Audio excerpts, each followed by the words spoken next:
Jax, and this is try 3 of me making a episode about the epilogues. The first one, I was going to read through it and have commentary as I read through it. I wasn't going to read it out loud. I was just going to read it and just record all the comments I had and edit it and post it. And, but I'm still not in a place where I can reread the epilogues. It took a lot out of me the first time, and I'm still kind of absorbing what happened. And so I just don't have it in me to reread it right now, but I don't want to put this episode off until I reread it. My second attempt was I was going to summarize the epilogues. Then I realized I don't remember quite as much because I haven't reread it, and it's been a couple of days. And also, I haven't even gotten halfway through Candy, and I was already at 26 minutes. So that was without me discussing it or anything. That was just me summarizing what happened. So try 3. I won't summarize it. I don't remember everything. Other people have summarized it better, I'm sure. There, you can read it yourself. There is a read-through with Dante Basco. That's his name, right? Dante Basco. And Kate from Perfectly Generic Podcast and a bunch of other people read through it and like voice acted it and everything. So there's that. And that actually was really cool because it had they're also doing a fundraiser for a trans organization. So that was nice. They ended up raising over $5,000. So that was great. But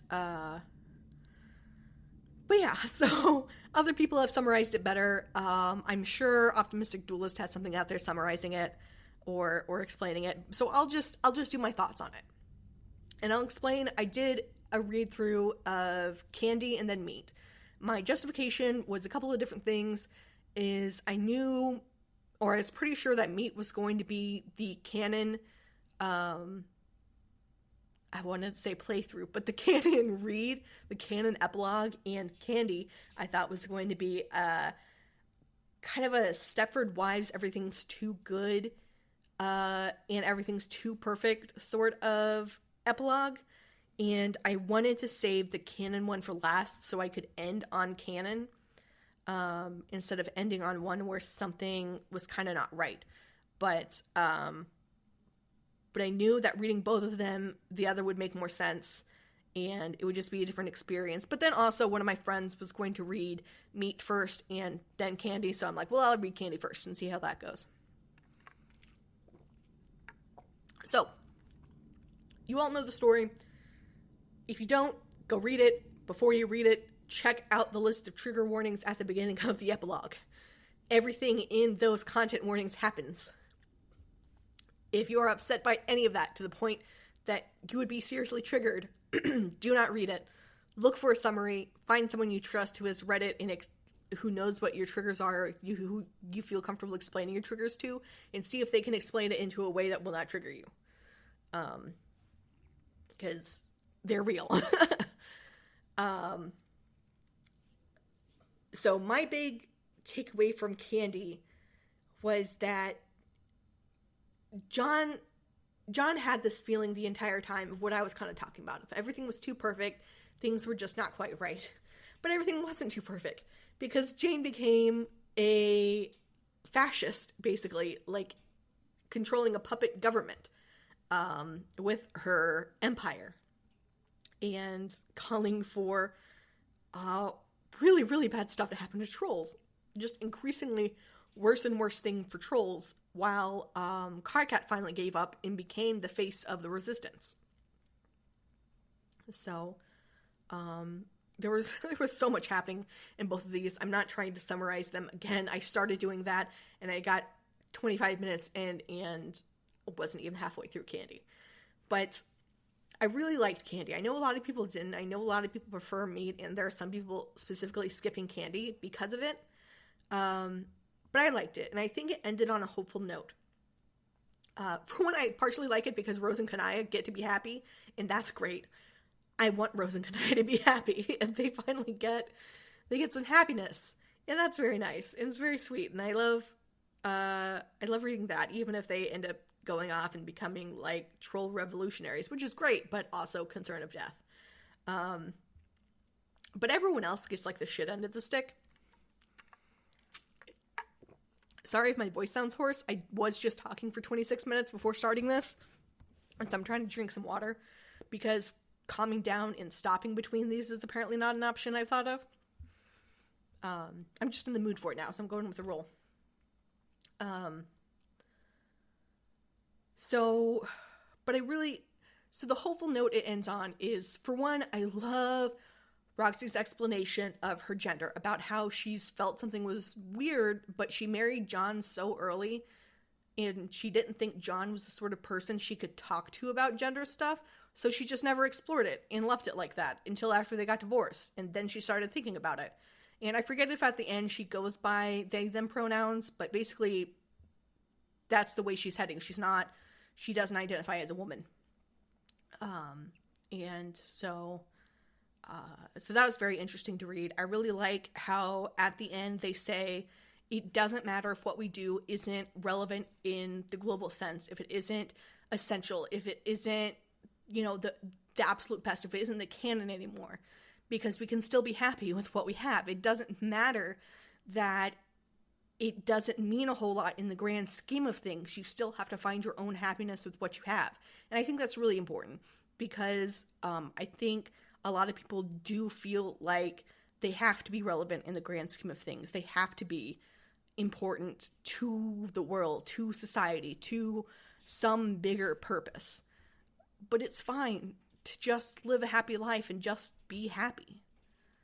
And so I think that's really good, because I know that that's a thought process I definitely get caught up in. Like, I have to make the next big thing. I have to influence the next big trend. I have to do something. But it's fine. Like, it's fine to just do things that make me happy. So there's a lot of bad stuff that happens in Candy, but I think ultimately it lands on a good note as far as that goes. And I like seeing Vriska again. That was fun. I like that Vriska murdered Gamzee. I feel so sorry for Gamzee stans, because it was basically making fun of Gamzee stans the whole time, where Gamzee talks about being redeemed and having a redemption arc and everything is fine and okay. And and everything's not fine and okay. Gamzee's still a piece of shit, and it's not great. And then they also kind of make fun of Aridin stans too, because there's that one point where Gamzee makes Aridin and Feferi forgive each other and then kiss, and Aridin's like really into it and Feferi's like really not. So yeah, that's Homestuck. Homestuck kind of makes fun of its fans sometimes. So that was that with the Gamzee arc. But another thing to take away from the Candy arc of Homestuck, from both Homestuck really, but especially the Candy arc, everyone in Homestuck fucks. Everyone in Homestuck fucks. That's it. They're all horny on main, especially Jade. Jade is the horniest motherfucker. So there's that. Any thought of like sweet, innocent, pure Jade? Those are, I won't get into how those are like fake concepts to begin with anyway, but most people's concept of Jade is out the window with the Candy arc. And so then over in Meat, Meat hurt me in a lot of ways. First and foremost, as you know, I had to reread Homestuck recently to analyze it from the gay angle. And as you know, I really, really love Dirk. My love for Dirk has only been growing the past couple of weeks. Last week, I actually changed my class spec from Mage of Heart to Prince of Heart, because I took a test and Prince of Heart was one that suited me more. It was like between Prince and Mage, with Prince being slightly higher. And I'm like, oh wait, that's Dirk's. I relate to Dirk so much already. I'm just going to change to be a Prince of Heart. And then I jokingly called myself a Dirk Kinney in a server. Like, I had my name changed to Dirk Kinney. Meat fucked me up.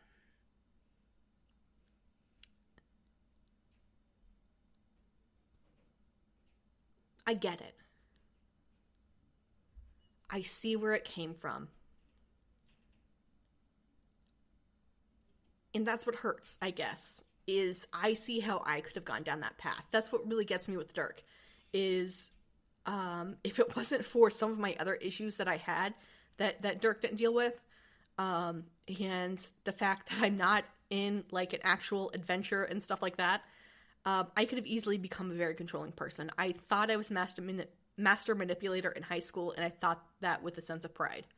But I had too many other things in the way to keep me from doing that, plus, like, a sense of, I know I shouldn't do this, and I didn't have any reason to tell me that I should. There was no master plan that we needed to push through and move to like, become successful. So there was nothing to justify my desire to be a master manipulator. So I thought that after talking with Dave, Dirk would grow and Dirk would become better. And maybe he did for a little bit. But I recently read a piece on Medium about Dirk that was written before the epilogue came out, about how Dirk has to have narrative importance. He has to be the center of the narrative. He has to be the puppet master and a part of the action. And whenever the timeline was going to write you out as not being relevant, he had to make himself relevant. He had to make the story relevant again. And for that, they needed a villain. He needed to be the villain. And I'm not saying what he did was right or justifiable or, okay in any way. Obviously, he did, like, some really messed up shit. But I think he's going to have an understandable reason. Not an I forgive you understandable reason, but one of those where you can see where the villain is coming from. I think he's going to have one of those reasons. I think we're going to find out about it. And that's the only thing that helps me move forward. This is honestly one of the reasons I'm having trouble rereading the epilogues, is because I'm having to deal with the fact that Dirk is a controlling douchebag who literally takes control of the narrative, keeps accidentally and then on purpose misgendering Roxy whenever Roxy goes from she to they. Then he gets a lot better whenever Roxy goes from they to he. Because the way V explained it, I think it was V who explained it, Dirk isn't actively transphobic. He's passively transphobic.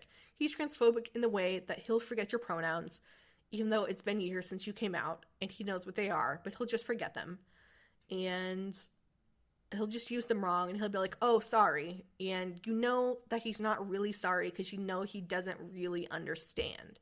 Because he's so sure about his own masculinity that he can't possibly understand someone not caring about gender, or not necessarily not caring about it, but just not choosing a gender. If that makes sense. I mean, I'm non-binary myself, so I'm not saying that there's a zero gender when you're non-binary, but just that you're not choosing one of the binary genders. So that made me feel a bit better. I mean, still, he shouldn't misgender, even if it's just to primarily antagonize Calliope. But he did, and it hurt. And just so much hurt. And that's really, I'm having trouble focusing on other things that happen in the epilogues, especially in Meat, just because this consumes so much of my focus. So I liked I like that John Resi became canon. I was a big John Resi shipper. I don't like that it ended in John's death, but I think he's going to come back. I think they were hinting that he's going to come back some way. So I'm not prepared to mourn him completely just yet. I feel like there's a chance he's going to come back in some way or another. So I'm holding out hope for that. And for now, Terezi will just keep his corpse.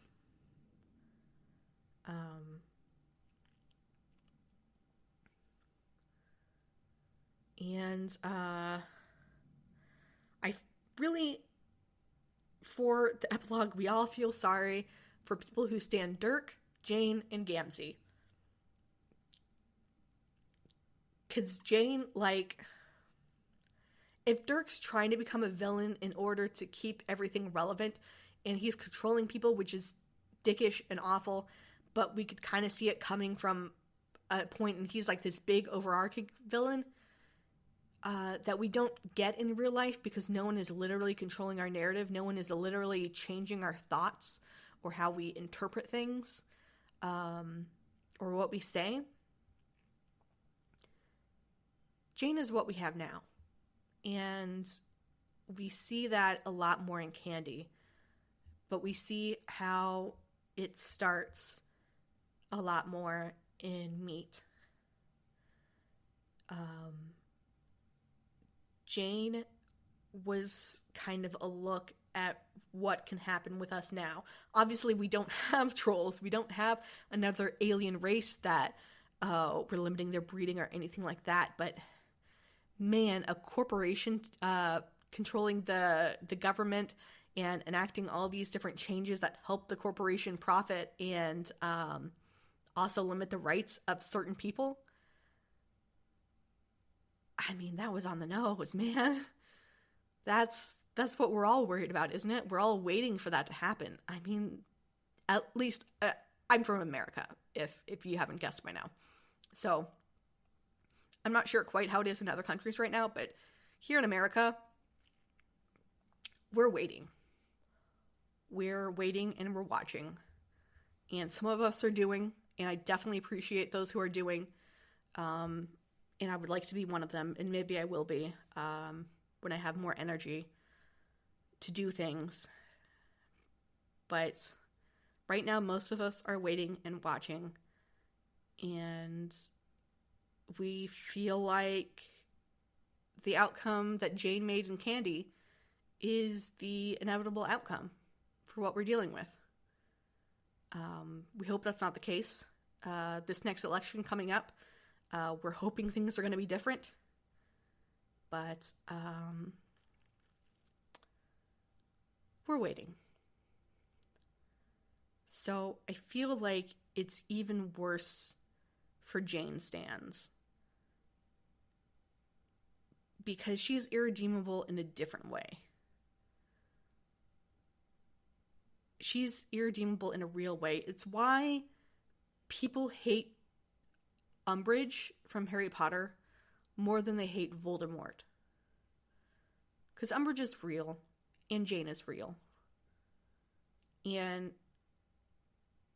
people can't do what Voldemort and Dirk do to make themselves bad. At least not in the literal sense that they're doing. But we deal with Janes and Umbridges all the time. So, not to be one of those Harry Potter fans that relates everything to Harry Potter, but I think that's a good example, and that's the first example I've heard about someone expressing that sort of commentary. So, overall, I liked the epilogues. I don't know if I'm doing that because I'm just a fan of Homestuck, so my brain's still justifying everything I read as, well, it's Homestuck, so it's good. I'll be honest there, because I do that. I have a hard time not doing that.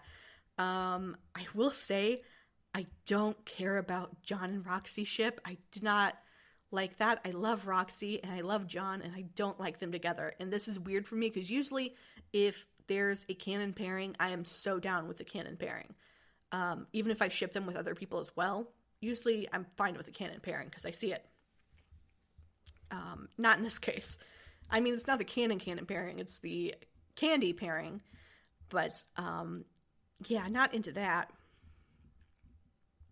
And, speaking of Roxy, I really, really appreciated Roxy coming to terms with his gender, where he starts off just saying, hey, by the way, this is a they-only household now, talking about he at Calliope, and kind of expressing what that means. And then as he goes on, the pronouns suddenly shift without a verbal explanation. It's just like Roxy is referred to as he now.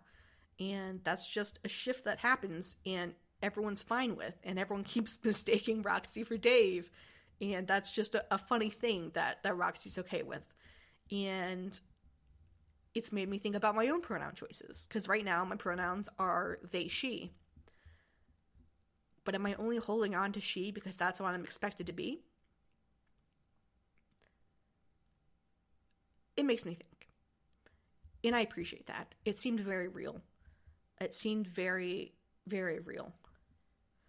And I can definitely see what happened to Roxy as far as her gender in Candy happening to me. If I were to have settled down when I was 23 and didn't have a whole lot of time to think about gender stuff, and got with someone who didn't really talk about gender stuff, and just followed my life like that.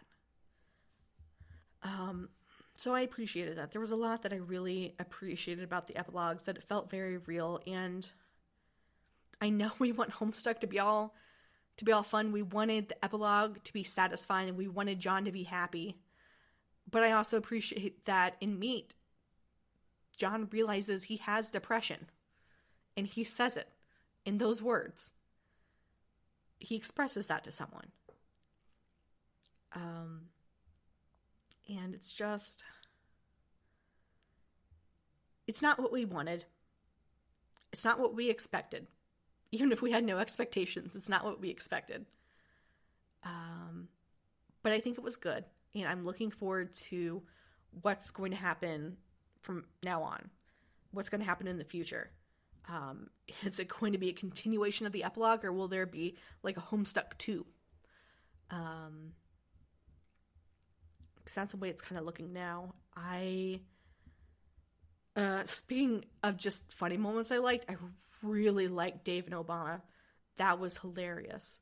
I know there are some people speculating that wasn't really Obama, that it was actually created by Dirk. But I'm not one of those people who go with that. I mean, that's fine if that's your theory. Like, who the fuck knows what's going to happen? This is Homestuck. But yeah, so I really, really like Dave talking to the hologram of Obama. That was one of the best things. And that must have been amazing to write.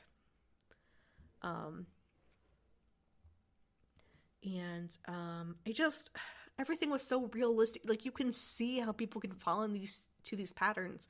You can see how easy it was for once Karkat left for Dave to just keep going with Jade. And yeah, he loves Jade, but he forever has regret because he's not with Karkat. And it's